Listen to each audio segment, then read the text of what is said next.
Hello বন্ধুরা, আমি আজকে আপনাদের জন্য এরকম একটা ডিশ এনেছি যেটা হচ্ছে উপর থেকে খুবই মচমচে আর ভিতরটা ভীষণ সফট। এটা ইভিনিং স্ন্যাক্স হিসেবে আপনারা খেতে পারেন বা কেউ গেস্ট আসলে তাকেও দিতে পারেন।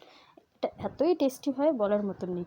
তার জন্য একটা ডিম, তার মধ্যে দেখেছেন ম্যাগি মশলা দিয়েছি সেটা দেবেন, আর এই যে গোলমরিচের গুঁড়ো দেবেন আর ময়দা দেবেন, দিয়ে সামান্য জল দিয়ে ওটাকে ভালো করে ফাটিয়ে নেবেন। দেখবেন এরকম করে ওর মধ্যে যেন এই না থাকে, লাম্পস না থাকে। এটা এরকম সুন্দর ফাটিয়ে নেওয়ার পরে ময়দা দেবেন।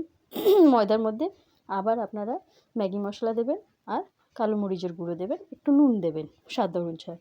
ওটাকে ভালো করে মিক্স করে নেবেন। একটা ডিম ভেজে, 3টে ডিম একসাথে করে একটু মোটা করে ডিমটাকে ভেজে রাখবেন।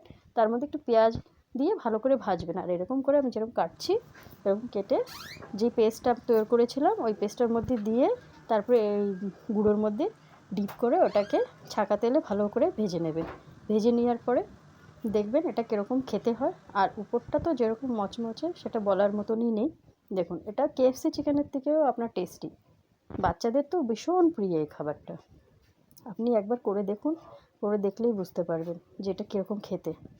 দেখছেন উপরটা কি সুন্দর মচমচে হচ্ছে তো। আর এরকম সুন্দর শেপ, এটা যেরকম শেপে করতে পারেন আপনারা, কোনো ব্যাপার না।